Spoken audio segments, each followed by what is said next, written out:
Drama की starting में हम यहाँ पर जेनी को देखते हैं जो कि इतनी तेज़ बारिश में भी कार का पीछा कर रही होती है क्योंकि यहाँ पर उसके अगेंस्ट एक रूमर्स फैला हुआ था जो कि उसे हटाना था। एंड कार में बैठे थे मिस्टर लियो जहाँ पर पहले तो वो उसे इग्नोर कर देता है लेकिन फिर बाद में वो उसे पूछने लग जाता है कि आखिर उसे उसकी ऐसी क्या ज़रूरत पड़ गई। यहाँ पर जेनी उसे बताने लग जाती है कि उसके खिलाफ एक रूमर्स फैला है जो कि बस एक रूमर्स ही है, उसमें सच्चाई बिल्कुल भी नहीं है। तो फिर यहाँ पर वो अपना नाम उससे हटाना चाहती है और तर उसके भाई के पास ढेर सारे लोन है जहाँ पर वो लोन उसके भाई ने उसी के नाम पर लिए है यानी कि जेनी के नाम पर। तो वो लोन शार्क्स वाले जेनी का गला पकड़ता है एंड जेनी की जॉब जा चुकी है लेकिन वो अपनी जॉब को बचा सकती है। फिर यहाँ पर लियो उसे इंटरव्यू देने के लिए रेडी हो जाएगा। तो फिर लियो यहाँ पर उसे एक होटल रूम में नेक्स्ट डे आने के लिए कह देता है। फिर बाद में यहाँ पर जेनी उस होटल रूम में आ जाती है जहाँ पर लियो अपने असिस्टेंट को कॉल लगाता है एंड जेनी के बारे में तुरंत ही कुछ मिनटों के अंदर इन्वेस्टिगेट कर सारी बातें पता करने के लिए कहता है। वो भी जेनी के सामने एंड यहाँ पर तुरंत ही उसके असिस्टेंट जेनी के रिगार्डिंग सारी इन्फॉर्मेशन लाकर उसे दे देती है। कहती है कि जो रूमर्स है वो झूठ है और वो सिर्फ और सिर्फ एक रूमर्स ही है जो कि किसी ने फैलाए हुए हैं एंड यहाँ पर उसे अपनी जॉब से सस्पेंड भी कर दिया गया है। फिर इसके बाद में यहाँ पर लियो सोच पड़ जाता है कि आखिर ये मुझसे इंटरव्यू लेने के लिए कुछ ज़्यादा एक्सटेंड जा रही है जहाँ पर वो अनजस्ट होने के लिए भी रेडी थी। फिर बाद में यहाँ पर वो उसे कहने लग जाता है कि तुमने जो कुछ भी कहा वो सब कुछ तो सच है। जेनी कहती है कि हाँ मैं यहाँ पर बिन मतलब का झूठ किसी से नहीं बोलती, ऐसे भी मैं एक रिपोर्टर हूँ जहाँ पर झूठ बोलना मेरी लाइब्रेरी बुक्स में तो बिल्कुल नहीं है। फिर बाद में यहाँ पर वो उसे पूछने लग जाता है कि आखिर वो उसी का इंटरव्यू क्यों लेना चाहती है एंड जेनी यहाँ पर उसे एक्सप्लेन करती है क्योंकि उसी कंपनी बहुत टाइम से कोशिश कर रही है मिस्टर लियो यानी कि तुम्हारे साथ में इंटरव्यू लेने के लिए, लेकिन तुम सभी को मना करते आए हो एंड यहाँ पर एक ही रास्ता है जहाँ पर अगर तुम मुझे इंटरव्यू देने के लिए रेडी हो जाओगे तो मेरी कंपनी मुझे एक बार फिर से अपना लेगी और मुझे मेरी जॉब वापस मिल जाएगी ताकि मैं वो जो लोन मेरे नाम पर लिए हुए हैं उसे पे ऑफ कर सकूँ। बाद में यहाँ पर लियो सोच पड़ जाता है लेकिन वो उसे उस इंटरव्यू के लिए मना कर देता है, कहता है कि मैं तुम्हें ये इंटरव्यू नहीं दे सकता एंड जेनी यहाँ पर बहुत उदास हो जाती है। तो लियो से पूछता है कि तुम इतनी ज़्यादा अपसेट क्यों हो गई, मैंने बस इंटरव्यू के लिए ना कहा है। जेनी कहती कि तुम्हारे लिए मैं अपनी डिग्निटी तक होने के लिए रेडी थी, मैंने खुद को अनड्रेस भी किया। यहाँ पर लियो से साफ साफ कह देता है कि वो तो तुमने अपनी मर्जी से किया था और ऐसे भी ये सारे टैक्टिक्स मुझ पर काम नहीं करेंगे। फिर बाद में यहाँ से जेनी जाने लग जाती है जहाँ पर लियो से कहता है कि देखो मैं इंटरव्यू नहीं दे सकता लेकिन अगर तुम चाहो तो मेरे बदले कोई और इंटरव्यू देने के लिए आ सकता है एंड जेनी यहाँ पर बहुत खुश हो जाती है। तो फिर यहाँ पर वो कुछ लोगों के नाम लेने लग जाती है जो कि लियो की पोजीशन पर भी होते हैं। लियो कहता है कि ये सब क्यों, तो वो बताने लग जाती है कि तुम ना सही लेकिन तुम्हारे पोजीशन पे आने वाले लोग भी चल जाएंगे, एटलीस्ट मेरी कंपनी मुझे जॉब देने की तो रेडी हो जाएगी। लियो कहता है कि ठीक है मैं अपने असिस्टेंट से कह दूंगा और वो तुम्हारे साथ कांटेक्ट में आ जाएगी। लेकिन जब वो वापस जा रही होती है तो लियो उसे एक बार फिर से रोकता है एंड यहाँ पर वो उसे ऑफर करने लग जाता है कि जेनी उसके साथ रहे। यहाँ पर जेनी को लियो की बात कुछ समझ नहीं आती। लियो उसे समझाता है कि देखो तुम्हारे पास प्रॉब्लम सिर्फ और सिर्फ तुम्हारे वर्क प्लेस पर नहीं तुम्हारी लाइफ पर भी है, तुम्हारे डेब्ट्स, तुम्हारे लोन और ढेर सारी चीज़ें, तो उन्हें मैं सॉल्व कर सकता हूँ अगर तुम मेरे साथ रहने के लिए रेडी हो जाओगी तो। लेकिन यहाँ पर जेनी उसके इस ऑफर को ठुकरा कर उसे सॉरी कहकर एंड उसकी मदद करने के लिए थैंक यू बोलकर वहाँ से चली जाती है। इसके बाद में यहाँ पर नेक्स्ट डे जेनी जब अपने वर्क प्लेस पर जा रही होती है तो फिर वहाँ पर उसका भाई सी आ जाता है जो कि यहाँ पर उसे रोकने लग जाता है लेकिन जेन यहाँ पर उसे दूर भाग रही होती है। जी कहता है कि आखिर तुमने मुझे पेमेंट्स करना क्यों बंद कर दिए, क्योंकि अगर तुमने ऐसा किया तो वो लोन शार्क्स मेरी जान के पीछे पड़ जाएंगे। जेनी बोलती कि देखो तुम्हारा लोन है तुम हैंडल करो एंड यहाँ पर जी उसे समझा रहा होता है कि भले मैंने लोन लिया लेकिन वो तुम्हारे नाम के अंदर है, अगर मुझे कल को कुछ हो गया तो लोन शार्क्स वाले तो तुम्हारा ही गला पकड़ेंगे, मैं तो तुम्हारे लिए कह रहा हूँ। जेनी यहाँ पर उस पर गुस्सा करने लग जाती है कि मैंने बहुत टाइम से ही तुम्हें तुम्हारी फैमिली को सपोर्ट किया है, तुम बार बार मुझे अपना भाई बुलाना बंद करो तो बेहतर होगा क्योंकि आज तक तुमने मुझे अपनी सिस्टर के जैसा ट्रीट किया ही नहीं है। जी को यहाँ पर गुस्सा आता है तो फिर वो जेनी का गला ही पकड़ने लग जाता है एंड यहाँ पर वो उसे लोन को चुपचाप पे करने के लिए कहता है। लेकिन जेनी यहाँ पर कुछ मानती नहीं है और वो अपनी कंपनी के अंदर चली जाती है एंड जी यहाँ पर लोन शार्क को कॉल कर झूठ झूठ कह देता है, कहता है कि मेरी बहन पेमेंट करने के लिए राजी हो गई है तो जैसी वो कंपनी से जाएगी तुम लोग उससे मिल सकते हो। एंड जब जेनी जा रही होती है तब वहाँ पर वो लोन शार्क आ जाता है। यहाँ पर से जेनी बच के जाने की कोशिश करती है लेकिन वहाँ पर दो जन आए हुए थे जो कि जेनी को जाने नहीं दे रहे थे और वो लोग यहाँ से उससे पेमेंट मांगने लग जाते हैं। जेनी कहती कि देखो तुमने जिसे लोन दिया है जाकर उससे किसी की पेमेंट मांगो, मुझसे नहीं। फिर यहाँ पर वो मुझे कहने लग जाते कि देखो तुम्हारे भाई ने हमें कॉल करके कहा है कि तुम हमें पेमेंट करने वाली हो, और ऐसे भी वो जो लोन है तुम्हारे नाम पर है, तो फिर तुम पे करो या तुम्हारा भाई करो, हमें तो बस पैसों से मतलब है। और अभी फ़िलहाल तुम यहाँ पर हो तो वो पैसों की वसूली तो हम तुमसे करके रहेंगे। यहाँ पर जनी उन्हें बहलाने फुसलाने लग जाती है, कहती कि देखो मेरे पीछे पड़कर कुछ फ़ायदा नहीं है, वो लोन उसने लिया है और ऐसे भी कुछ दिनों बाद वो इस पूरे की पूरी कंट्री से गायब होने वाला है, तो तुम उसे पकड़ कर रखोगे तो बेहतर होगा, तब जाके तुम्हारे सारे पैसे वापस आ पाएंगे, वरना मेरा पीछा करके कुछ फ़ायदा नहीं है। लेकिन यहाँ पर वो लोग उसकी बातों में आते ही नहीं है। एंड इतने में जनी यहाँ पर सामने से लियो की कार को आते हुए देखती है तो तुरंत ही वो उसके सामने जाकर खड़ी हो जाती है। एंड अचानक ब्रेक वो ड्राइवर मार देता है, जहाँ पर लियो उसे देखकर पहचान भी जाता है। बाद में यहाँ पर वो लियो से मदद मांगने लग जाती है, कहती है कि लोन शार्क्स मेरे पीछे पड़े हुए हैं, तो फिर क्या तुम मुझे यहाँ तक का राइड दे सकते हो। पहले तो यहाँ पर लियो मना कर देता है, कहता है कि तुमने ही मेरे ऑफ़र को ठुकराया था। जहाँ पर जनी उसे माफ़ी मांगने लगती है, कहते है कि मेरी मजबूरी थी जहाँ पर मैं तुम्हारे ऑफ़र को एक्सेप्ट नहीं कर पाई। एंड लियो यहाँ पर उसे गाड़ी में बैठने के लिए कह देता है। तो इसके बाद में यहाँ पर वो उसे एक बार फिर से वही सेम सवाल पूछता है एंड कहता है कि देखो तुम्हें कोई घाई घाई में आंसर देने की ज़रूरत नहीं है, मुझे बताए कि तुम्हारे लिए जॉब ये पैसे कितने ज़्यादा इंपॉर्टेंट है।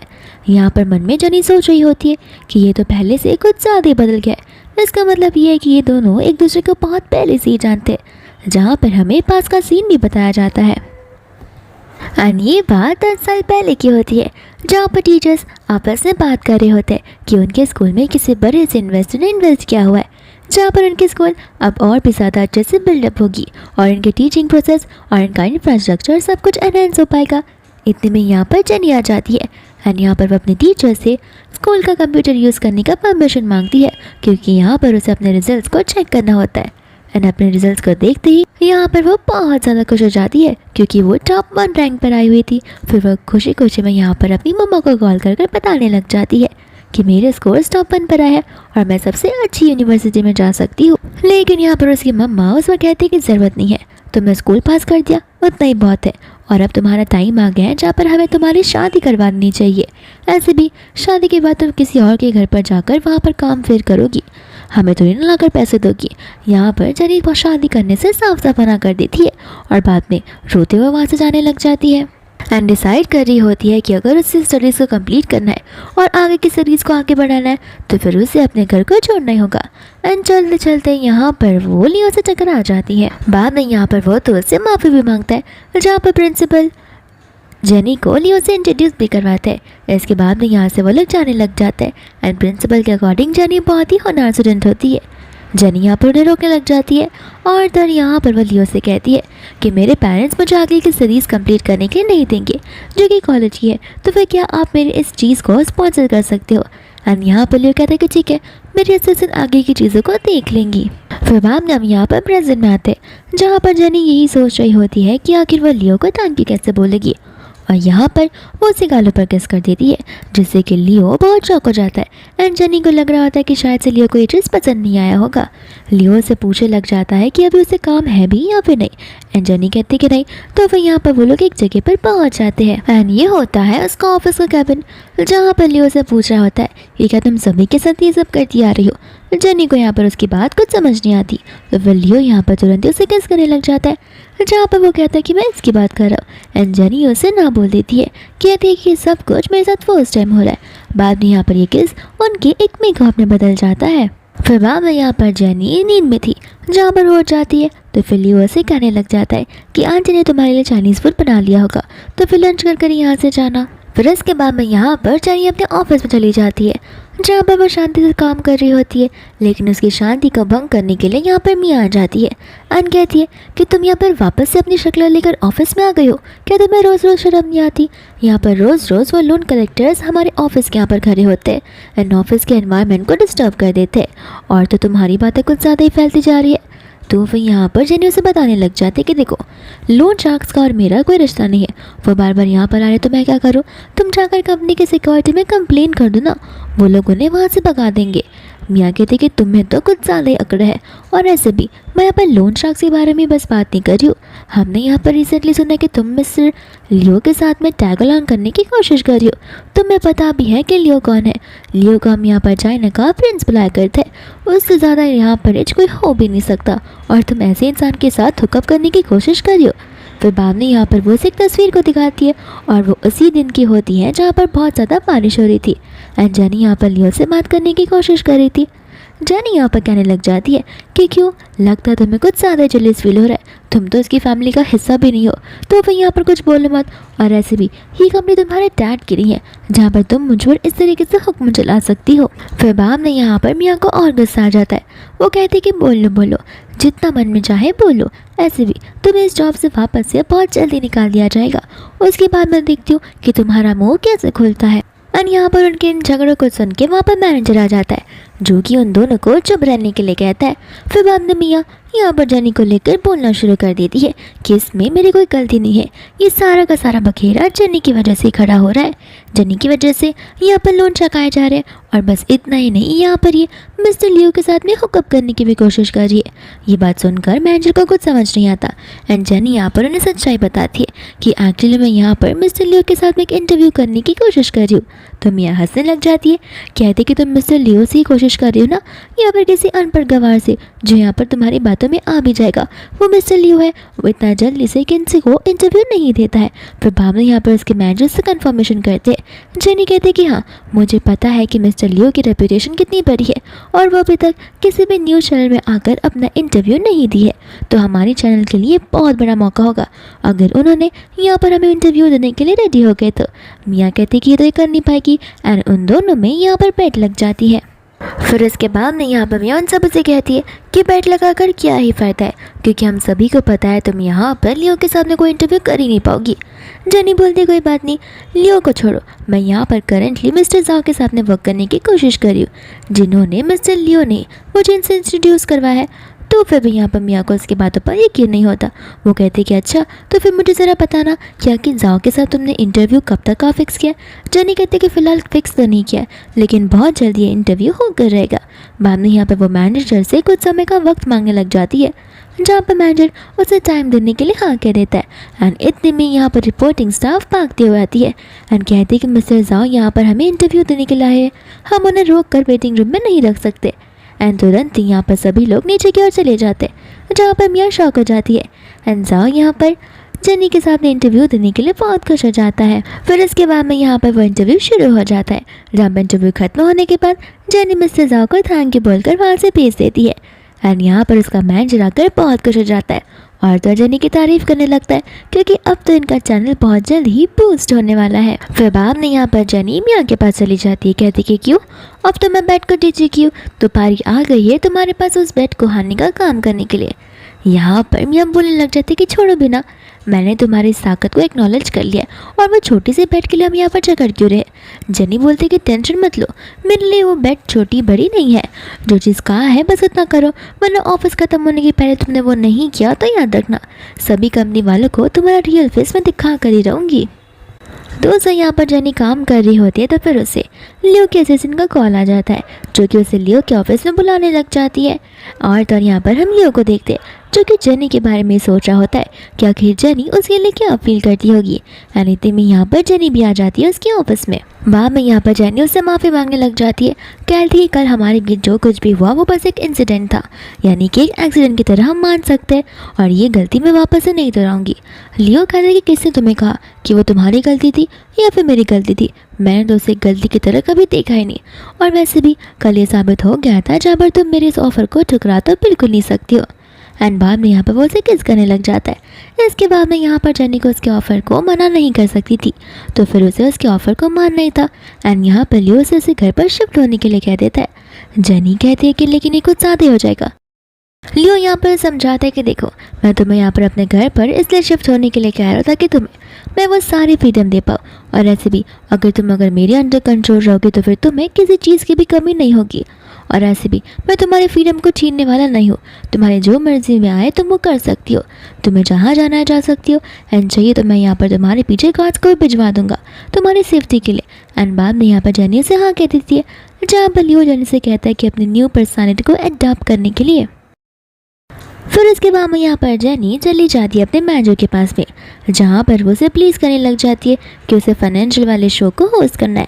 लेकिन यहाँ पर उसके मैनेजर उसे वो शो होस्ट करने से साफ साफ मना कर देते हैं। जेनी यहाँ पर उसे पॉजिटिव पॉइंट्स बताती है, लेकिन उसका मैनेजर उसे नेगेटिव पॉइंट्स बताता है। कहता है कि तुम्हारे खिलाफ ऑलरेडी बहुत रूमर्स फैल चुके हैं, तो फिर हम यहाँ पर और कोई रिस्क और चांस बिल्कुल नहीं ले सकते। एंड जेनी को यहाँ पर वो ठुकरा देता है।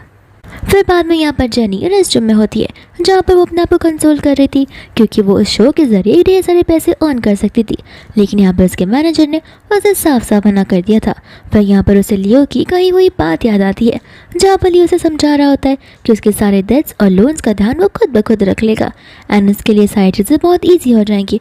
तो फिर यहाँ पर उसे समझ आता है कि लियो ही सिर्फ एक रास्ता उसके पास बचा हुआ है। एंड यहाँ पर वो तुरंत ही लियो को कॉल लगा लेती है, लेकिन यहाँ पर लियो का फ़ोन कोई और लड़की ओपन करती है एंड उसकी आवाज़ को सुनकर जेनी तुरंत इस कॉल को कट कर देती है एंड सोचने पड़ जाती है कि कौन थी वो लड़की और आखिर क्यों उसने लियो की कॉल को पिक किया और उनका रिलेशन क्या होगा।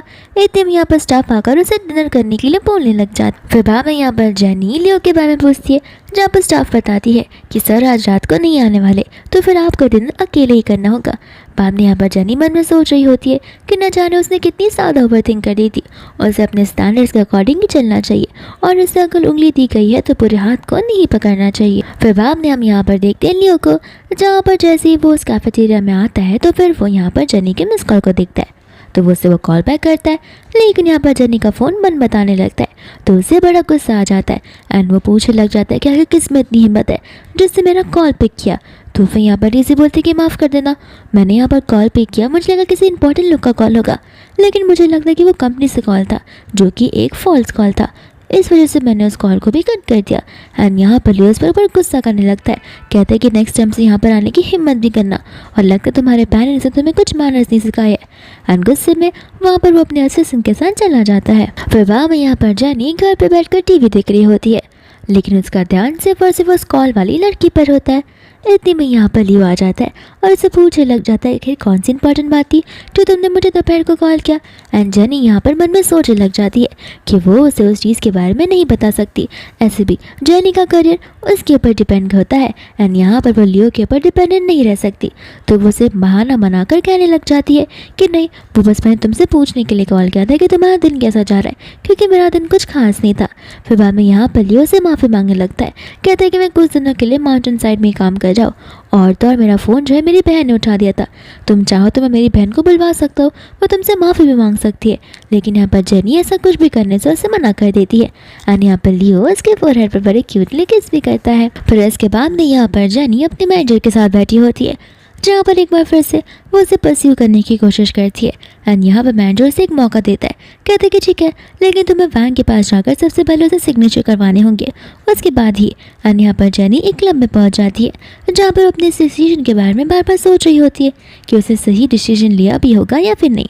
एंड इतने में उस क्लब का रूम खुल जाता है, जहाँ पर हम वैंग को देखते हैं एंड वैंग को देखते यहाँ पर समझ में आ जाता है कि जेनी उसके साथ में कितनी अनकंफर्टेबल है। दूसरे यहाँ पर सेम वाले क्लब में हम देखते हैं लियो को, जहाँ पर वो जेनी को देखकर मन में सोचने लग जाता है कि मेरी असिस्टेंट ने लगता है सारी की सारी डिटेल्स नहीं निकलवाई है।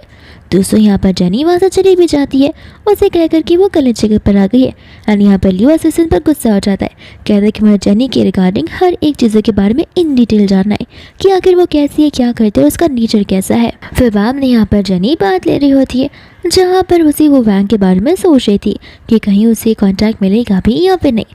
इतने में यहाँ पर लियो गुस्से में वहाँ पर आ जाता है, जो उसका गला पकड़ कर पूछता है कि लगता है मैं तुम्हारे लिए इनफ नहीं हूँ। जेनी कहती कि ऐसी बात नहीं है एंड यहाँ पर वो सिचुएशन को एक्सप्लेन करने वाली थी, लेकिन इतने में लियो उसे किस करने लग जाता है। फिर बाद में यहाँ पर जेनी अपनी कंपनी में आ रही होती है, जहाँ पर मिया जनी के डेस्क पर एक बुके को देखती है और यहाँ पर कहने लग जाती है कि तुम तो अपनी पूरी कोशिश कर रही हो मुझसे वो शो छीनने की। जनी कहती कि देखो ऐसे भी तुम शो के लायक बिल्कुल भी नहीं हो। और यहाँ पर मिया को गुस्सा आ जाता है, जहाँ पर कहते कि बस भी करो, तुम्हें तो सिर्फ और सिर्फ पैसों से मतलब है। और आई बड़ी यहाँ पर प्रिंस लियो के पास भी हुकअप करने वाली। जनी को यहाँ पर गुस्सा आ जाता है, जहाँ पर गुस्से में आकर वो मिया को थप्पड़ मारती है। मिया भी यहाँ पर जनी को थप्पड़ मारने वाली थी, लेकिन जनी उससे ज़्यादा स्ट्रांग होती है, तो फिर यहाँ पर वो उसे वापस थप्पड़ मारने जा रही थी, जहाँ पर मिया ऑलरेडी बहुत डर चुकी थी। और इतने में यहाँ पर मैनेजर आ जाते हैं, तो फिर मिया यहाँ पर वुमेन कार्ड प्लेना शुरू कर देती है। एंड वो यहाँ पर मैनेजर से कहने लग जाती है कि इसने वर्क प्लेस पर एक एम्प्लॉय को थप्पड़ मारा है और ये सब कुछ रूल के अगेंस्ट है और ऐसे लोगों को हमें यहाँ पर कंपनी में रहने देना बिल्कुल भी नहीं चाहिए। एंड मैनेजर यहाँ पर जनी पर चिल्लाने लग जाते हैं, कहती कि देखो जो कुछ भी रीज़न हो तुम्हें अपने हाथों का इस्तेमाल नहीं करना चाहिए था और इसके लिए तुम्हें पनिशमेंट मिलेगा। एंड जनी भी यहाँ पर कहती थी कि ठीक है मैं वो पनिशमेंट लेने के लिए रेडी हूँ। मैनेजर के वहाँ से जाने के बाद जनी यहाँ पर मिया को समझाती है एंड उसे पूछती है कि यहाँ तुम पक्का श्योर हो कि तुम्हारा बॉयफ्रेंड सिंगल है और उसकी शादी नहीं हुई है। इस बात को लेकर मिया को बड़ा गुस्सा आ जाता है, तो जनी के जाने के बाद यहाँ पर वो अपने बॉयफ्रेंड को टेक्स्ट करके सब कुछ बता देती है। एंड उसका बॉयफ्रेंड कहता है कि तुम टेंशन मत लो, तुम्हारा बदला तो मैं लेकर ही रहूँगा। इसके बाद में यहाँ पर जनी कमरे से निकल जाती है। दूसरे यहाँ पर असिस्टेंट भागते भागते लियो के पास आ जाती है एंड उसे बताने लग जाती है कि जनी को किसी ने किडनैप कर दिया है। एंड लियो यहाँ पर फ्यूरियस हो जाता है और बहुत ज़्यादा ही टेंशन में आ जाता है, तो वह तुरंत ही यहाँ पर जनी का पता लगाने के लिए कह देता है। एंड यहाँ पर वो ब्रेक कराते कहीं जनी को कुछ हो ना गया। फिर बाद में हम यहाँ पर जनी को देखते हैं जहाँ पर मिया ने उसकी किडनैपिंग करवाई होती है एंड वो जनी को यहाँ पर होश में आने के लिए कहती है। एंड यहाँ पर वो उससे बोलने लग जाती है कि तुम्हें पता है ये शो सिर्फ और सिर्फ मैं ही कर रहूँगी। जनी बोलते कोई बात नहीं, एक बार मुझे यहाँ से बाहर निकलने दो, देखना मैं कितनी अच्छी हेडलाइन तुम्हारे खिलाफ बनाऊंगी। मिया को गुस्सा आता है और वो उसे थप्पड़ मार देती है। दूसरे यहाँ पर वो गार्ड्स को उसका फ़ोन चेक करने के लिए कहती है, लेकिन यहाँ पर उतने ही समय में वहाँ पर लियो आ जाता है और तो सभी के सभी गार्ड्स यहाँ पर उस गुंडे को पकड़ लेते हैं एंड यहाँ पर वो उसे रेस्क्यू करने के लिए आ जाता है। दूसरे यहाँ पर उसकी असिस्टेंट उसे उस इन्वेस्टिगेशन के बारे में बता रही होती है कि उस दिन क्लब में जानी गई तो थी मिस्टर वैंग से मिलने के लिए, वो भी किसी कॉन्ट्रैक्ट को लेकर, लेकिन यहाँ पर सिर्फ वो डोर तक आई थी, जिससे कुछ मिनटों बाद ही वो वहाँ से चली गई थी।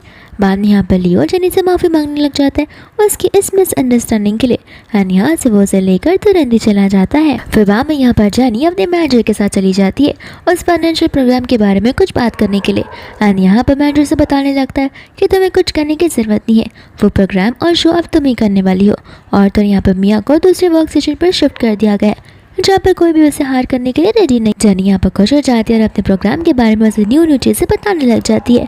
और तो यहाँ पर मैनेजर को उसका ये प्रोग्राम के रिगार्डिंग टॉपिक्स बड़े ही पसंद आते हैं, तो फिर यहाँ पर वो उसे बताने लग जाता है कि आखिर तुमने मुझे पहले बताया क्यों नहीं कि तुम्हारा और मिस्टर लियो का बहुत पहले से रिलेशन है, तो फिर यहाँ पर तुम्हें इतने स्ट्रगल नहीं करने पड़ते। एंड जनी को यहाँ पर समझ आता है कि ये जो चीज़ उसे मिली है वो लियो की वजह से मिली है। फिर यहाँ पर वो कहने लग जाती कि मुझे लगा कि आप मेरे हार्ड वर्क को देख रहे हो। मैनेजर कहते कि देखो मैं मानता हूँ कि तुम बहुत ज़्यादा हार्ड वर्किंग लड़की हो और तुम्हारा सेल्फ एस्टीम कुछ ज़्यादा ही बड़ा है, लेकिन तुम खुद एक बार सोच कर देखो, अगर मिस्टर लियो का नाम तुम्हारे साथ जुड़ जाएगा तो फिर तुम्हारे इस हार्ड वर्क का जो रिजल्ट होगा वो तो डबल आने लगेगा और तुम्हें इस बारे में सोचना चाहिए और बाकी की चीज़ें तो तुम खुद ही समझ सकती हो। फिर बाद में यहाँ पर लियो अपना लंच ब्रेक ले रहा होता है जहाँ पर उसके असिस्टेंट जेनी को देखती है उस शो पर एंड यहाँ पर लियो फर्स्ट टाइम मुस्कुरा रहा होता है, जहाँ पर असिस्टेंट खुद ब खुद सोचने लग जाती है कि मेरा बॉस स्माइल भी कर सकता है। इसके बाद में यहाँ पर लियो खुशी खुशी जेनी को टेक्स्ट कर देता है अपने साथ में एक इवेंट के आने के लिए एंड जेनी यहाँ पर उसे हाँ कह देती है, साथ साथ वो उसे इंटरव्यू देने का मौके के लिए भी थैंक यू बोलने लग जाती है। एंड यहाँ पर हमें लियो के प्लान के बारे में पता चलता है, जहाँ पर वो जेनी को उस इवेंट में लेकर जाएगा और अपने सभी फ्रेंड्स से इंट्रोड्यूस करवाएगा एंड कैजुअली यहाँ पर वो उसे प्रपोज भी कर देगा। फिर इसके बाद में यहाँ पर लियो से लेकर एक क्रूज मचाता है जहाँ पर हम जाओ को भी देखते हैं। फिर बाद में सभी के फ्रेंड्स उसे कहने लग जाते हैं कि आजकल तो तुम इतने ज़्यादा बिजी हो गए हो जहाँ पर हमें तुम्हारा फेस भी देखने को नहीं मिलता। लियो यहाँ पर सभी के सामने जेनी को इंट्रोड्यूस करवाता है, साथ साथ जाओ भी यहाँ पर जेनी की बड़ी तारीफ करने लग जाता है एंड यहाँ पर जेनी चली जाती है ऊपर चेंज करने के लिए।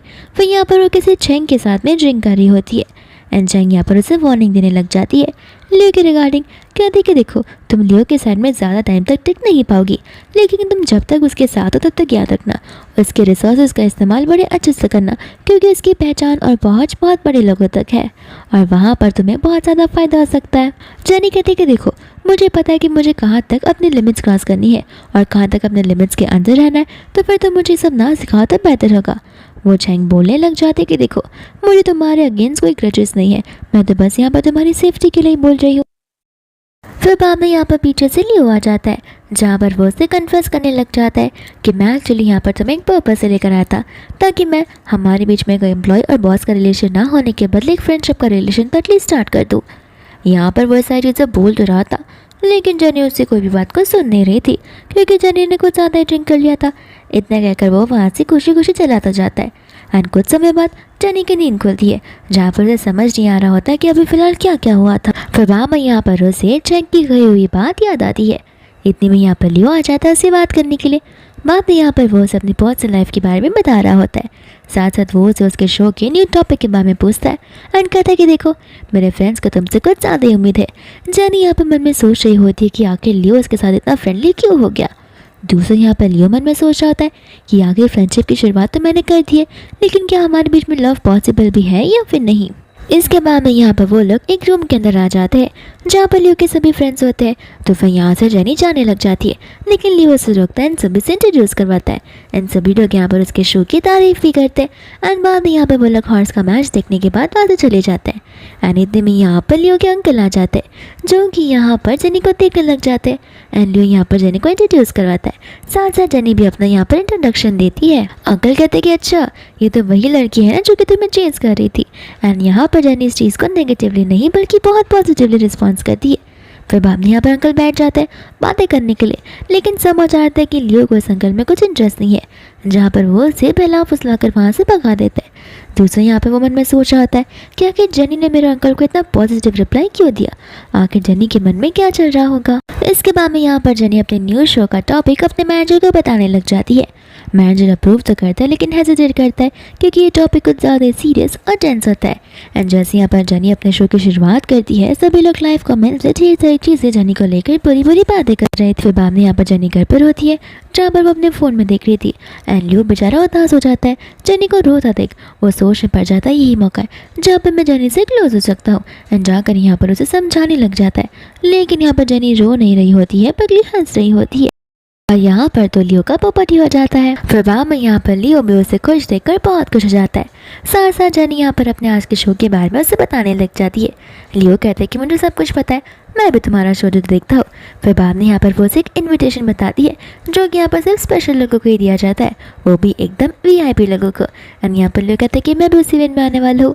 एंड वो इवेंट फाइनली आ जाता है, जहाँ पर जैसे लियो आता है सभी लोग लियो को देख रहे होते हैं, लेकिन यहाँ पर लियो की नज़र सिर्फ और सिर्फ जेनी पर होती है एंड जेनी की भी लियो के ऊपर। इसके बाद में यहाँ पर जेनी से बात करने के लिए कोई आ जाता है, जहाँ पर जेनी का ध्यान भटक जाता है एंड लियो उसकी नज़रों से हट जाता है। एंड ऐसे यहाँ पर लियो अपने ही शेयर होल्डर्स के साथ में बैठकर बात कर रहा होता है, लेकिन उसका पूरा ध्यान यहाँ पर जेनी पर होता है। एंड यहाँ पर चेयरपर्सन जो था वो इस चीज़ को अच्छे से नोटिस कर रहा था। एंड चेयरमैन यहाँ पर स्टाफ को नोटिस दे देता है और वो ऑर्डर लेकर सीधा चला जाता है जेनी के पास में कि चेयरमैन आपको देखना चाहते हैं। एंड यहाँ पर जेनी भी चेयरमैन से मिलने के लिए आ जाती है। एंड यहाँ पर चेयरपर्सन जेनी से कहने लग जाते कि देखो, तुम्हें अपना इंट्रोडक्शन देने की भी कोई ज़रूरत नहीं है, क्योंकि हर कोई यहाँ पर तुम्हें जानता है। एंड जेनी यहाँ पर उसे थैंक यू बोलने लग जाती है, अपना वक्त निकाल कर उसे मिलने के लिए। चेयरमैन यहाँ पर क्लियरली पॉइंट टू पॉइंट आ जाता है एंड कहता है कि देखो, तुम्हारे इंटेंशंस यहाँ पर लियो के साथ जो कुछ भी होंगे तो फिर तुम्हें वो खत्म करने दे चाहिए। जेनी कहते कि देखिए, मेरे कोई भी इंटेंशंस नहीं है, हमारे बीच का रिलेशन बहुत ही ज़्यादा नॉर्मल है और उससे ज़्यादा हमारे बीच कुछ भी नहीं है। चेयरमैन कहते कि ये तो बहुत अच्छी बात है, लेकिन अब टाइम आ गया है जहाँ पर तुम्हें उसकी लाइफ से जाना होगा, क्योंकि तुम्हारी लाइफ उसकी लाइफ को इंटरफेयर कर रही है, डिस्टर्ब कर रही है और उसका ध्यान भटका रही है। इतना कहकर वो चेयरमैन वहाँ से चला जाता है, जहाँ पर जेनी भी सोचने पड़ जाती है। एंड वो चेयरमैन कोई नहीं बल्कि उसका ग्रैंड भाई होता है। दोस्तों यहाँ पर ऐसे से नाकर लियो को बता देती है कि स्टाफ यहाँ पर जेनी के सारे सामान लेकर घर से बाहर जा रही थी। एंड यहाँ पर ये सब कुछ चेयरमैन की वजह से हो रहा है। एंड यहाँ पर लियो चला जाता है चेयरमैन यानी कि अपने ग्रैंड पा से बात करने के लिए। एंड यहाँ पर वो से रीज़न पूछने लग जाते हैं। ग्रैंड बॉस को समझाते कि देखो, उस लड़की ने खुद ब खुद ये सारी चीज़ें भी एक्सेप्ट की है कि यहाँ पर तुम दोनों के बीच का जो गैप है वो कुछ ज़्यादा ही है। एंड यहाँ पर तुम्हारा रिलेशन और उसका रिलेशन कुछ भी नहीं है, तो बेहतर होगा अगर तुम भी उस लड़की के साथ समझदार बनकर गिव अप कर दोगे। तो दूसरा यहाँ पर वो उसे बताने लग जाते हैं कि उन्होंने यहाँ पर लियो का मैरिज ऑलरेडी किसी के साथ में फिक्स कर लिया है। जेनी यहाँ पर घर पर होती है, जहाँ पर वो न्यूज़ में लियो के मैरिज के बारे में सुनती है। लियो यहाँ पर घर पर आ जाता है, जहाँ पर वो जैन से कहने लगता है कि देखो, जो शादी है वो मेरे ग्रैंडपा ने फिक्स करवाई है, जिसे कोई नहीं रोक सकता, लेकिन तुम टेंशन मत लो, मैं उसे हैंडल कर लूँगा। जैनी यहाँ पर मन में कह रही होती है कि एक बार इसकी शादी हो जाएगी तो मैं अपनी पुरानी लाइफ में फिर से वापस जा सकती हूँ। फिर इसके बाद में यहाँ पर जैनी अपने मैनेजर के साथ में होती है, जहाँ पर मैनेजर उसे शो की प्रॉफिट के बारे में बता रहा होता है, जहाँ पर उनकी व्यूइंग भी यानी कि टीआरपी भी डबल हो चुकी होती है। एंड ये सब कुछ जैनी की एफर्ट्स एंड टॉपिक की वजह से हो रहा है। एंड यहाँ पर वो लोग फ्यूचर के बारे में डिस्कस करने लग जाते हैं, जितने में यहाँ पर हम शीन को देखते हैं। एंड शीन कोई और नहीं बल्कि लियो की फियांसी होती है। एंड यहाँ पर वो जेनी से प्राइवेटली बात करने के लिए आ जाती है, जहाँ पर वो जेनी को वार्निंग देने लग जाती है लियो को लेकर। एंड वो उन दोनों का रिश्ता खत्म करने के लिए कहती है। जेनी के लिए तो हुए तुम तो यहाँ पर अपना वक्त बर्बाद करने के लिए आई हो, क्योंकि हमारे बीच में कुछ भी नहीं है, तो फिर उस रिलेशन को हम कुछ नाम भी नहीं दे सकते। यहाँ पर शीन बोलने लग जाते कि तुम सरकास्टिक बन रही हो या फिर सच बोल रही हो। जेनी कहते कि देखो, मेरे पास झूठ बोलने का कोई रीज़न नहीं है, एंड सरकास्टिक बनने के साथ मैं तुम्हारे साथ ये सब नहीं कर सकती, तो फिर यहाँ पर मैं सच ही बोल रही हूँ और तुम्हें टेंशन लेने की ज़रूरत नहीं है। इतना कहकर वो वहाँ से चली जाती है। दोस्तों यहाँ पर शीन होती है जो कि ग्रैंडपा को टेक्स्ट कर देती है कि क्या मैं यहाँ पर लियो से मिल सकती हूँ, बहुत टाइम से हमारी बात नहीं हुई है। फिर इसके बाद में यहाँ पर रात हो जाती है, जहाँ पर लियो जो होता है कुछ ज़्यादा ड्रिंक कर कर आ जाता है। एंड बाद में यहाँ पर जेनी उसे संभालने लग जाती है। उसे लगता है कि यही मौका है जहाँ पर वो लियो को समझा सकती है, तो वो उसे कहने लग जाती है कि अब टाइम आ चुका है, जहाँ पर जेनी को जितनी हेल्प चाहिए वो उसे मिल चुकी है और अब उसे यहाँ पर इस घर से जाना होगा, क्योंकि उसके फियांसे को ये बात बिल्कुल पसंद नहीं आएगी। लियो यहाँ पर इतना ड्रंक रहता है कि यहाँ पर वो उसकी बातों को सुन भी नहीं पाता है, लेकिन फिर भी जेनी उसे बोली ही जा रही थी। फिर बाद में यहाँ पर लियो ब्रेकफास्ट करने के लिए आ जाता है, जहाँ पर वो जेनी के बारे में पूछने लग जाता है। एंड स्टाफ कहते कि मैडम तो सुबह सुबह यहाँ पर अपने जॉब पर चली गई। इसके बाद में यहाँ पर लियो असिस्टेंट को कॉल कर देता है और यहाँ पर जेनी की फैमिली के बारे में सारी इन्फॉर्मेशन निकालने के लिए कह देता है। एंड साथ साथ यहाँ पर उसके असिस्टेंट और उसके नेक्स्ट बिजनेस ट्रिप के बारे में बता रही होती है, जहाँ पर उसे आज ही बिजनेस ट्रिप पर जाना था, लेकिन लियो उसे तुरंत ही कैंसिल करने के लिए कहता है। साथ साथ वो एक बहुत अच्छे से रेस्टोरेंट में उसकी बुकिंग करवाने के लिए बोल देता है। एंड यहाँ पर लियो को रात की सारी बातें याद होती है, जो कि यहाँ पर आज उस बातों के बारे में वो उससे बात करने वाला था। इसके बाद में यहाँ पर रात का टाइम होता है, जहाँ पर जेनी अपना लगेज पैक कर कर जा रही होती है। तो फिर यहाँ पर ड्राइवर उसे कहता है कि मैं आपको वहाँ तक पहुँचा सकता हूँ, लेकिन यहाँ पर जेनी मना कर देती है। ड्राइवर कहता है कि अगर मैंने ऐसा नहीं किया तो बॉस मुझ पर पहुँच लाएंगे। जेनी कहते कोई बात नहीं, ये मेरा आखिरी बार होगा, उसके बाद ऐसे भी तुम मुझसे नहीं मिलने वाले हो। इसे सुनकर ड्राइवर समझ जाता है कि शायद से इन दोनों का ब्रेकअप हो चुका है। इसके बाद में यहाँ पर लियो अपने ऑफिस में आ जाता है, जहाँ पर उसके जेनी का टेक्स्ट आ जाता है। एंड जेनी यहाँ पर उसे थैंक यू बोल रही होती है उसका हमेशा से साथ देने के लिए, लेकिन यहाँ पर वो उसे छोड़कर हमेशा के लिए जा रही थी। फिर वो अपनी असिस्टेंट से कंफर्म करने लगता है, जहाँ पर असिस्टेंट उसे बताती है कि मैडम तो अभी फिलहाल एयरपोर्ट पर है और वह दूसरी सिटी में शिफ्ट हो रही है और उन्होंने एक न्यू कॉन्ट्रैक्ट को साइन भी कर लिया, जिसे सुनकर यहाँ पर लियो को कुछ समझ नहीं आता। एंड असिस्टेंट यहाँ पर उसे समझाने लग जाती है कि हो सकता है कि ये सब कुछ शीन की वजह से हो रहा हो, यानी कि आपके फियांसे की वजह से। आखिर वो आपके साथ क्यों ही रहना चाहेंगे अगर आपकी शादी किसी और वुमेन के साथ हो रही है, तो वो तो ऐसे मिस्ट्रेस रहेंगी। इस वजह से यहाँ पर अपने रेपुटेशन बचाने के लिए वो शायद चाह रही होंगी। एंड लियो को यहाँ पर बहुत गुस्सा आ जाता है अपने ग्रैंडपा पर। इसके बाद में यहाँ पर वो अपने सभी लोगों के साथ में मीटिंग पर होता है, जहाँ पर मीटिंग के बीच में जा रहा था। ग्रैंडपा यहाँ पर उस पर गुस्सा करते, वो कहते कि नहीं, इस मीटिंग से भी ज़्यादा मेरे लिए कुछ और इम्पोर्टेंट है। इतना कहकर वहाँ से वो चला जाता है। एंड सभी board of directors, share holders confuse हो जाते कि आखिर ऐसा कौन सा इंपॉर्टेंट काम है जहाँ पर वो चला गया है। जिंदगी भर तो उसका इंपॉर्टेंट काम बिजनेस रहा है, अब न जाने कौन सा इंपॉर्टेंट काम इसके लिए पास आ चुका है। फिर इसके बाद में यहाँ पर वो चला जाता है कार के अंदर, जहाँ पर वो जेनी को कॉल लगाता है, लेकिन यहाँ पर जेनी उसके कॉल को पिक नहीं करती। दूसरे हम यहाँ पर जेनी को देखते, जो कि अपनी फ्रेंड मिनी के साथ में उसे घर पर रहने के लिए आ जाती है। एंड यहाँ पर मिनी उसे उसके फोकस सब कुछ यहाँ पर फ्यूचर पर करने के लिए कहती है। फिर बाद में यहाँ पर जेनी अपनी कंपनी में आ जाती है, जहाँ पर अब वो अपने न्यू मैनेजर से मिलती है। यहाँ पर मैनेजर को उसके शो का आइडिया बड़ा पसंद आता है, लेकिन फिलहाल वो लोग शो को शुरुआत नहीं कर सकते क्योंकि उनके पास कोई इन्वेस्टर नहीं है। जेनी यहाँ से जा रही होती तभी वो यहाँ पर लियो को याद कर रही थी एंड सोचने पड़ जाती है कि लगता है यहाँ पर लियो मुझे ज़रा सा भी मिस नहीं कर रहा है, क्योंकि साफ साफ नज़र आ रहा है ना ही उसका कुछ कॉल आया है ना ही उसका कुछ टेक्स्ट आया है। इतने में यहाँ पर उसके मैनेजर आ जाते, जो कहने लग जाते कि मैं इन्वेस्टर के साथ में ही मीटिंग पर जा रहा हूँ, तुम चलना चाहती हो तो अपने साथ चल सकती हो। एंड यहाँ पर वो लोगों से लेकर जाने लग जाते हैं। फिर इसके बाद में यहाँ पर जेनी उस इन्वेस्टर के साथ में होती है, जिसका नाम यहाँ पर चाय होता है। और यहाँ पर चाय बहुत ज़्यादा ही बदतमीज़ इंसान निकलता है। जेनी यहाँ पर काम की बात कर रही होती है, लेकिन वो उसे कहता है कि छोड़ो ना, काम की बात तो होती रहेगी, तो मुझे अपने बारे में बताओ। और यहाँ पर जनी अपना बहुत फॉर्मल इंट्रोडक्शन देती है, लेकिन वो उसकी पर्सनल लाइफ में घुसने की बहुत ज़्यादा ही कोशिश कर रहा था। लेकिन जनी को पता होता है कि उसे अपने लिमिट्स कहाँ तक रखने हैं। तो फिर यहाँ पर वो उसे इन्वेस्टमेंट की बातों को करने लग जाती है, लेकिन साफ साफ नज़र आता है कि जय को यहाँ पर इन्वेस्टमेंट की बातों को नहीं करना है। वो कहता है कि देखो, इन्वेस्टमेंट से होता रहेगा, अगर तुम मुझे सेटिस्फाई करोगे तो मैं यहाँ पर कॉन्ट्रैक्ट पर तुरंत ही साइन कर लूँगा। लेकिन यहाँ पर जनी रेडी नहीं होती और उसे साफ साफ मना कर देती है और उसे प्रोफेशनली काम करने के लिए कहती है। वो कहता है कि देखो, तुम्हारे पास और कोई रास्ता नहीं है, अगर तुम मुझे आज चकरा रही हो तो फिर मैं तुम्हारी कंपनी को चकरा दूंगा। जेनी कहती है कि ठीक है, कोई बात नहीं, मेरे लिए मेरा सेल्फ रिस्पेक्ट कुछ ज़्यादा इंपॉर्टेंट है। फिर बाप ने यहाँ से वो जाने लगते हैं, जहाँ पर वो मैनेजर को सारी बात बताती है एंड मैनेजर कुछ ज़्यादा डिसअपॉइंट हो जाता है जेनी से। फिर इसके बाद में यहाँ पर जेनी अपना शांति से काम कर रही होती है, जहाँ पर उसे कलीग उसकी बैग पिचिंग कर रहे होते हैं कि आखिर इसका काम इन रियलिटी कब चालू होगा। ऐसे भी इसके पास बड़ा अच्छा मौका था इतना बड़ा इन्वेस्टमेंट लाने का, लेकिन इस लड़के ने उस मौके को भी अपने हाथ से गंवा दिया। एंड यहाँ पर आ जाती है शीन, जहाँ पर वो लोग रेस्टरूम में होते हैं एंड जेनी यहाँ पर उसे कहने लग जाता है कि तुमने मुझे गलत जगह पर ट्रांसफ़र कर दिया। शीन कहते कि देखो, मैं तो तुम्हारी हाल चाल पूछने के लाई थी। जेनी बोलती कि मुझे अच्छे से बताया, तुम यही जानना चाहती हो ना कि आखिर मेरा और लियो का रिलेशन टूटा भी है या फिर नहीं। एंड यहाँ पर उसे बताने लग जाती कि ना ही लियो उससे मिलने के लिए आया है और ना ही जेनी उससे मिलने के लिए वापस गई है और उनके बीच का कॉन्टैक्ट पूरी तरीके से टूट चुका है। इतना कहकर वो वहाँ से जाने लग जाती है। फिर बाब ने यहाँ पर शीन को पास की बात याद आती है, जहाँ पर लियो उसे कंफर्म कर रहा होता है कि तुम पक्का श्योर हो, क्योंकि तुम्हें यहाँ पर मुझसे शादी करनी है, जहाँ पर ना ही तुम मुझसे लव करते हो और ना ही मैं तुमसे लव करता। एंड मैं यहाँ पर अपनी लाइफ के साथ और स्पेशली अपनी वेडिंग के साथ में कॉम्प्रोमाइज़ बिल्कुल भी नहीं कर सकता उससे शादी कर जिसे मैं पसंद नहीं करता।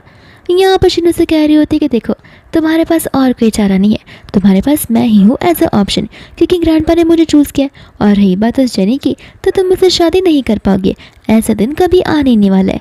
लियो कहता है कोई बात नहीं, वो दिन बहुत जल्दी आएगा। दोस्त हम यहाँ पर ऐसे को देखते हैं, जो कि यहाँ पर लियो का आकर उसे उसका न्यू फ़ोन देती है, क्योंकि उसका पहले वाला फ़ोन उसके ग्रैंडपा ने डिस्ट्रॉय कर दिया था, ताकि यहाँ पर वो कोई भी कॉन्टैक्ट जेनी के साथ में नहीं रख पाए। एंड फ़ोन मिलते ही यहाँ पर वो जेनी को सीधा कॉल लगा लेता है एंड जेनी यहाँ पर उसकी शांति से ही समझ जाती है कि वो लियो है, तो वो उसे कहने लगता है अगर बात करनी है तो करो, वरना मैं कॉल को कट कर दूंगी। लेकिन यहाँ पर लियो से कुछ बोल नहीं पाता, तो जेनी भी यहाँ पर कॉल को कट कर देती है। वो सोच में पड़ जाती है कि शायद से कॉल गलती से लग गया होगा। फिर इसके बाद में यहाँ पर मैनेजर आ जाते हैं जेनी को उसके न्यू इंटरव्यू के बारे में बोलने के लिए। कहते हैं कि तुम्हें जाना होगा एक इन्वेस्टर से मिलने के लिए। और यहाँ पर जैसे उस इन्वेस्टर के बारे में वो सुनती है, वो और नहीं बल्कि लियो होता है। और यहाँ पर वह सोचने पड़ जाती है कि उसकी बहुत जल्दी शादी होने वाली है, तो फिर यहाँ पर वो उसे क्यों ही हेल्प कर रहा है। एंड जेनी यहाँ पर बार में बैठकर कुछ ज़्यादा ड्रिंक कर लेती है एंड तभी यहाँ पर लियो आ जाता है। लियो यहाँ पर माफ़ी मांगने लग जाता है कि वो सबसे पहले यहाँ पर आकर उसे ढूंढने नहीं आया। दूसरे यहाँ पर जेनी भी माफ़ी मांगती है कि वो उसे यहाँ पर प्रॉपरली बाय बोलकर नहीं गई है। फिर बाद में यहाँ पर लियो से कहने लग जाते कि देखो, अभी भी हमारे पास टाइम है जहाँ पर हम चीज़ों को सॉर्ट कर सकते हैं। और आके तुमने यहाँ पर मेरे साथ रिलेशन क्यों तोड़ा। जेनी यहाँ पर बाद में बताने लग जाती है कि तुम्हारा मेरा रिलेशन के पास कोई टैग नहीं था, और ऐसे भी हम दोनों एक दूसरे के साथ में एक फ्रेंड्स की तरह ही थे, उससे ज़्यादा हमारे बीच और कुछ भी नहीं था। और माना कि तुमने मेरी हेल्प की है, लेकिन तुम जो कुछ भी बोलोगे वो मेरी समझ बिल्कुल नहीं आने वाला।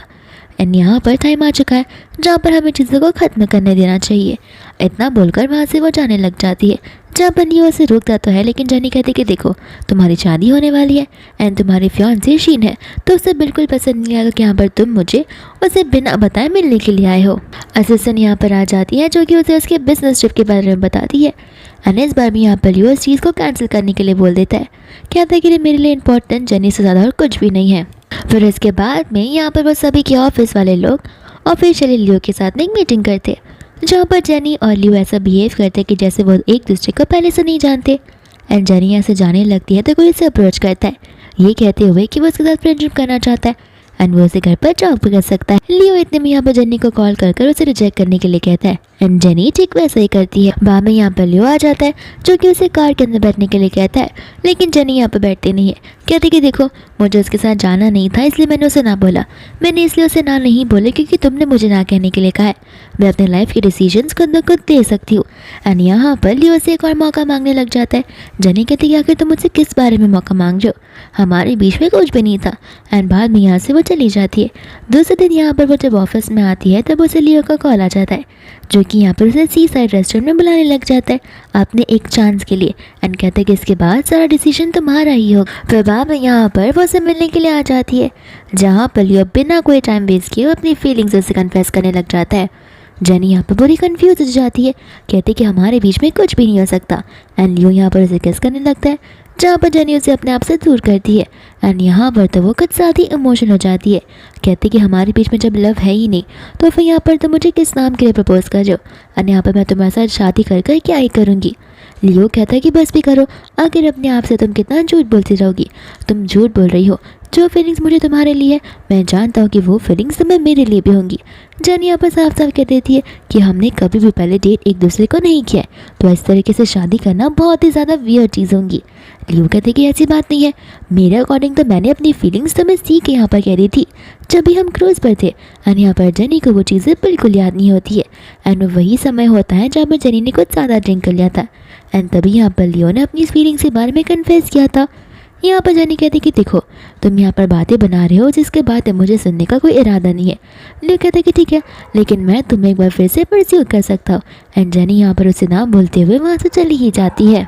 फिर बाम ने यहाँ पर वो उसे कार में बैठा देता है, जहाँ पर कहते हैं कि देखो हमारे बीच में कुछ ज़्यादा मिसअंडरस्टैंडिंग हुई है एंड यहाँ पर मुझे शुरुआत से ही तुम्हारे लिए बहुत ज़्यादा प्रोटेक्टिव होना चाहिए था, जहाँ पर मैं अपनी फीलिंग्स को स्टार्टिंग से नहीं बोल पाया।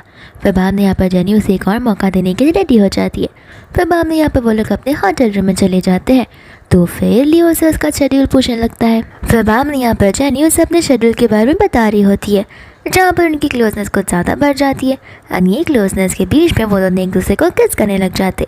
दूसरे दिन यहाँ पर मॉर्निंग हो जाती है, जहाँ पर लियो कहता है कि देखो अपनी बात से पलटना मत, तुमने मुझे मौका दिया है तुम्हें परस्यू करने के लिए। जेनी कहती कि ये सब क्या हुआ। लियो कहता है कि देखो आप मजाक मत करो। जेनी बोलती कि मैं सच में पूछना चाहती हूँ, तुम्हारे पास कोई रिटर्न प्रूफ थोड़ी ना है एंड यहाँ पर लियो समझ जाता है कि वो उसकी टांग खींचने की कोशिश कर रही है। फिर बाद में यहाँ पर जेनी जब अपने ऑफिस में जाती है तो फिर वहाँ पर उसकी फ्रेंड उसका बुके डिलीवर कर देती है। जेनी को लगता है कि वो उसे लियो ने भेजा होगा, तो वो लियो को थैंक यू बोलती है, लेकिन लियो उसे साफ साफ मना कर देता है। तो जेनी यहाँ पर सोच पड़ जाती है कि आखिर ये बुके उसने किससे दिया होगा। फिर इसके बाद में यहाँ पर जेनी अपनी कंपनी से जा रही होती है, जहाँ पर उसी कंपनी का वर्कर एक साइकोपैथ वहाँ पर आ जाता है, जिसे लग रहा होता है कि जेनी उसके साथ प्यार में और वो उसे अपने साथ चलने के लिए कहता है।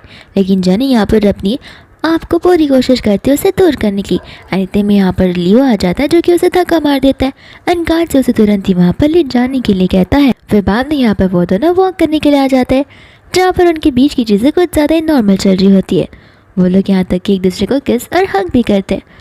तो उस समय यहाँ पर लियो के अंकल को देख दे जो उनकी फ़ोटो खींच लेता है एंड यहाँ पर वो कहने लग जाता है कि अगर ये बात ग्रैंडपा को पता चली तो मैं देखना चाहता हूँ कि आगे ग्रैंडपा का रिएक्शन क्या ही होगा। एंड यहाँ पर ये तस्वीर उससे ग्रैंडपा तक वॉल भी जाती है, जहाँ पर लियो को तुरंत यहाँ पर हांगकांग पहुँचना होता है एंड यहाँ पर वो जेनी को अलविदा कहकर चला जाता है। एंड जेनी को यहाँ पर कॉल आ जाता है उसी कंपनी से, जहाँ पर उसे जी का इंटरव्यू लेना होता है। तो फिर यहाँ पर वो उसका इंटरव्यू लेने के लिए चली जाती है। दोस्त हम यहाँ पर लियो को देखते हैं, जहाँ पर ग्रैंड प्रोसेस फोटो को बता रहे होते। लियो कहता है कि फ़ोटो तो बड़ी प्यारी आई है, लेकिन एंगल थोड़ा सा गलत है। ग्रैंडपा यहाँ पर इस पर चिल्लाने लग जाते हैं एंड इस बार लियो भी चुप नहीं रहता, वो अपनी सारी फीलिंग्स यहाँ पर कन्फेस कर देता है और तशीन के साथ शादी करने से किसी और के साथ शादी करने से सख्त मना कर देता है। इतने में यहाँ पर उसकी आंटी आ जाती है, जो कि ग्रैंडपा को बहलाने फुसलाने लगती है कि मैं लियो को समझा दूंगी। बाद में यहाँ पर वो लियो को कहने लगती है कि देखो मैं तुम्हारी मॉम की साइड कभी नहीं ले सकती हूँ, तुम्हारे मॉम डैड का बहुत पहले यहाँ पर एक्सीडेंट में मौत हो चुका है, तो फिर मैं बिल्कुल भी उनकी तरह बनना नहीं चाहूँगी। मैं यहाँ पर बस मैं एज अ गुड आंटी तुम्हें एडवाइस देना चाहूँगी। लेकिन यहाँ पर लियो उनकी बातों को सुनने के लिए भी रेडी नहीं था। दूसरा हम यहाँ पर जेनी को देखते, जो कि यहाँ पर जी के साथ में बार बार जा रही होती है, क्योंकि यहाँ पर जहाँ पर जी जा रहा था उसे भी ठीक जगह पर जाना था। फिर इसके बाद में वो घर आकर फाइनली लियो के साथ वीडियो कॉल करती है, जहाँ पर वो सबसे ज़्यादा खुश नज़र आती है। एंड यहाँ पर वो दोनों एक दूसरे के पूरे दिन के बारे में बातें शेयर करने लग जाते हैं। फिर बाद में यहाँ पर जेनी उठती है तो उसे बहुत बड़ा शॉक मिलता है, जहाँ पर जी ने मीडिया के सामने यहाँ पर सारी चीज़ें कन्फेस की होती है कि वो जेनी के लिए कितनी हार्ड फीलिंग्स रखता है। जेनी यहाँ पर जी को कॉल कर ये सब करने के लिए मना करती है। जी कहते हैं कि देखो मैं वहाँ पर बहुत ज़्यादा एक गंभीर सिचुएशन में था, जहाँ पर मुझे कुछ समझ नहीं आया, तो फिर मुझे वो चीज़ एक्सेप्ट करनी पड़ी। फिर बाद में यहाँ पर लियो का कॉल आ जाता है और लियो साथ साथ उसके रूम तक भी आ जाता है। बाद में यहाँ पर जेनी उसे सारी बातें एक्सप्लेन करना स्टार्ट कर देती है and Leo as a good gentleman उसकी सारी बातों पर ट्रस्ट भी करने लग जाता है। फिर इसके बाद में यहाँ पर जेनी और तो और लियो एक इवेंट में होते। जेनी यहाँ पर उसके अंकल से मिलती भी है। दोस्तों यहाँ पर लियो से मिलने के लिए उसके ग्रैंड पा जाते हैं एंड यहाँ पर पूरी कोशिश करते हैं कि लियो यहाँ पर जेनी का सर छोड़ दे, लेकिन यहाँ पर लियो ने अपोज करने के लिए रेडी बिल्कुल भी नहीं था। दोस्तों यहाँ पर जेनी के खुद के मॉम नाराज आते हैं, जो आते यहाँ पर उसके साथ तमाशा खड़ा शुरू करने लग जाते हैं। जेनी को लग रहा होता है कि अभी भी नहीं लगता है कि जेनी वो बचपन वाली लड़की है जो कि यहाँ पर उन्हें कुछ बोलने नहीं वाली, लेकिन यहाँ पर जेनी उन्हें मुंह तोड़ जवाब देकर वहाँ से जाने लग जाती है। दोस्तों यहाँ पर ग्रैंडपा होते हैं जो कि लियो को कहते कि देखो अभी मौका है, तुम मेरे साथ चलो, वरना यहाँ पर जेनी अपने मॉम डैड के हाथों पीटी जाएगी। लियो कहता है कि ठीक है, मुझे कुछ फर्क नहीं पड़ता, मैं आपके साथ नहीं जाने वाला, जेनी को मैं प्रोटेक्ट करने के लिए ही काफ़ी हूँ। एनएसएस को कॉल कर वो वहाँ पर गार्ड्स को भिजवा देता है। फिर इसके बाद में यहाँ पर जेनी और लियो मिलते हैं, जहाँ पर लियो जेनी से माफ़ी मांगने लग जाता है कि मुझे ग्रैंडपा से ये सब उम्मीद नहीं थी कि वो इतने एक्सटेंड तक पहुँच जाएंगे जहाँ पर वो तुम्हारे मॉम डैड को यहाँ तक लेकर आ जाएंगे। जेनी कहती है कोई बात नहीं, तुम इतने एफर्ट्स लगा रहे हो वही मेरे लिए बहुत है। फिर इसके बाद में यहाँ पर लियो जेनी को एक सरप्राइज देने के लिए जाता है, जो कि एक बहुत बड़ी सी ज़मीन होती है।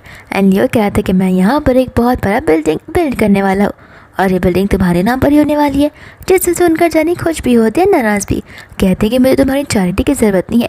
लेकिन लियो कहता है कि देखो ये चैरिटी नहीं है, ये मेरा लव कन्फेस करने का बस एक तरीका है। फिर बाद में यहाँ पर वो लोग बैठ जाते हैं, जहाँ पर लियो उसकी स्पेशल बर्थडे पार्टी के बारे में उसे बताने लगता है। जेनी कहते हैं कि देखो मुझे कोई हाई फाई पार्टी नहीं चाहिए, मुझे बस वहाँ पर तुम और मेरे क्लोज फ्रेंड्स चाहिए। एंड लियो ठीक वैसे ही करता है, जहाँ पर वो उसके लिए बहुत प्रीशियस सा केक भी लेकर आता है। एंड यहाँ पर जेनी अपने मन के अंदर अपनी विश को मांगती है, जो कि यहाँ पर लियो के साथ में फॉरएवर रहने का होता है। एंड इस ओकेशन पर सही मौका देखते लियो उसे रिंग के साथ में प्रपोज कर देता है। जेनी उसे हाँ कहती है, लेकिन वो जैसे यहाँ पर उसे रिंग पहनाने जाता है, जेनी को एक ड्रोन टक्कर देने वाला था, पर लियो बीच में आ जाता है, जहाँ पर वो ड्रोन लियो को लग जाता है। एंड बाद में यहाँ पर डॉक्टर बताने लग जाते हैं कि टेंशन से ज़रूरत नहीं है, लियो अब खतरे के बाहर है। फिर बाद में यहाँ पर लियो जाग जाता है, जिससे ये पता करने की बहुत घाई होती है कि आखिर वो ड्रोन वहाँ पर किससे मंगाई थी। जेनी कहते कि देखो फिलहाल तुम आराम करो, जैसे ठीक हो जाओगे उसके बाद ये सब करना। एंड यहाँ पर लियो को उसकी बातों को मानना ही पड़ता है। एंड बाद में यहाँ पर लियो समझ जाता है कि अब टाइम आ गया है जहाँ पर मुझे सभी के सामने जेनी को ऑफिशियली अनाउंस करना ही होगा। एंड यहाँ पर वो एक इवेंट को ऑर्गेनाइज करता है, जहाँ पर जेनी भी बहुत प्राउड होती है और यहाँ पर वो पब्लिकली अपने और लियो के जो रिलेशन को है वो अनाउंस कर देती है। इतने में यहाँ पर शीन आ जाते चिल्लाते हुए, लेकिन यहाँ पर जेनी को शीन के चिल्लाने से कुछ फ़र्क नहीं पड़ता, क्योंकि लियो यहाँ पर उसके साथ होता है और अब उन दोनों की फीलिंग्स को लेकर वो दोनों कन्फर्म हो चुके हैं और उनके बीच की मिसअंडरस्टैंडिंग भी जा चुकी है। फिर जैसे ही यहाँ पर वो लोग अपने कैबिन में आते हैं, वहाँ पर मैं उसके अंकल को देखते हैं और यहाँ पर उसके अंकल उनके लिए बड़े खुश होते हैं, लेकिन एक खुशी जेलसी वाली होती है, क्योंकि यहाँ पर वो उसके साथ में एक जंग छिड़ने के लिए आए थे कि जो ईस्टर्न वाली कंपनी है वो तो अंकल की होकर रहेगी। लेकिन लियो यहाँ पर कहते कि ठीक है, जो आपसे बन पाता है वो आप करिए। नेक्स्ट यहाँ पर मीटिंग भी होती है, जहाँ पर इस मीटिंग को सभी के सभी लियो के साइड ही होते हैं और यहाँ पर अंकल का साइड कोई नहीं दे पाता। अंकल कहते कोई बात नहीं, बहुत जल्दी सारी चीज़ें मेरे हाथ में आ जाएंगी। फिर उसके बाद में यहाँ पर उसे अंकल प्राइवेटली उससे मिलने के लिए बुलाते हैं, जहाँ पर हम दूसरी ओर देखते हैं जेनी को, और तो यहाँ पर जेनी को पुलिस लेकर जा चुकी होती है। फिर यहाँ पर अंकल लियो को वार्निंग देने लगते हैं कि देखो तुम्हारे हाथों में जेनी की लाइफ बची है, शेयर्स मेरे नाम पर कर दो एंड सब कुछ यहाँ पर ठीक हो जाएगा। एंड लियो कहता है कोई बात नहीं, शेयर्स का रियल होनर ही यहाँ पर साइन करेगा। एंड इतने में यहाँ पर ग्रैंडपा आ जाता है, जहाँ पर ग्रैंडपा के सामने अपने इस बेटे का जितना भी रियल फेस होता है वो सामने आ जाता है। एंड यहाँ पर वो उसे बड़ी डांट लगाते हैं, साथ साथ वो उसे हर एक कंपनी की ओनरशिप से निकाल भी देते हैं। फिर वहाँ में यहाँ पर जेनी और लियो मिलते, जहाँ पर लियो से उस अंकल के सिचुएशन के बारे में बता देता है। जेनी कहते कि तुम्हें नहीं लगता अगर वैसे बाहर खुले में घूमेंगे तो भी प्रॉब्लम हो सकती है। लियो कहते तुम टेंशन मत लो, बहुत जल्दी वो अंदर होने वाले हैं एंड यहाँ पर हम ग्रैंडपा से मिलने भी जाने वाले हैं। दूसरे यहाँ पर हम देखते हैं अंकल को, जहाँ पर लोग आ जाते हैं, यानी कि पुलिस आ जाती है अंकल को गिरफ्तार करने के लिए और उन्हें लेकर वहाँ से चली जाती है, जहाँ पर लियो और उसके असिस्टेंट भी मौजूद थे। फिर बाद में यहाँ पर जेनी और लियो मिलते, जहाँ पर टाइम आ जाता है ग्रैंडपा से मिलने का और यहाँ पर जेनी कुछ ज़्यादा नर्वस होती है। लियो कहता है कि देखो मैं ग्रैंडपा का दिल ऑलरेडी जीत चुका हूँ, तो तुम्हें ज़्यादा एफर्ट्स लगाने की ज़रूरत भी नहीं है। और यहाँ पर वो लोग ग्रैंडपा के पास चले जाते सारी चीज़ें कन्फेस करने के लिए। ग्रैंडपा सबसे पहले तो यहाँ पर माफ़ी मांगते अपनी इस नादानियत के लिए कहते हैं कि देखो अब से लाइफ तुम्हारी है और तुम्हें जो करना है तुम वो कर सकते हो। और यहाँ पर उन्हें इजाज़त मिल जाती है शादी करने की। और यहाँ पर वो लोग सबसे पहले टेंपल जाते हैं एंड टेंपल के बाद लियो उसे सिर्फ वही जगह पर लेकर जाता है जहाँ पर उसने जनी को फर्स्ट टाइम प्रपोज किया था। एंड यहाँ पर वो 10 साल पहले वाली बात निकालता है जब जनी को यहाँ पर उसने स्कूल में देखा था। और ऐसा करके वो हर एक चीज़ और वो हर एक बात जनी के बारे में याद दिलाता है और अपनी फीलिंग्स को कन्फेस करता है। एंड यहाँ पर जनी भी अपनी फीलिंग्स को कन्फेस करती है, उसकी फीलिंग्स को एक्सेप्ट कर लेती है। एंड यहाँ पर वो दोनों एक दूसरे को रिंग पहनाते साथ साथ हग भी करते हैं। फिर इसी के साथ ये ड्रामा यहीं पर खत्म हो जाता है।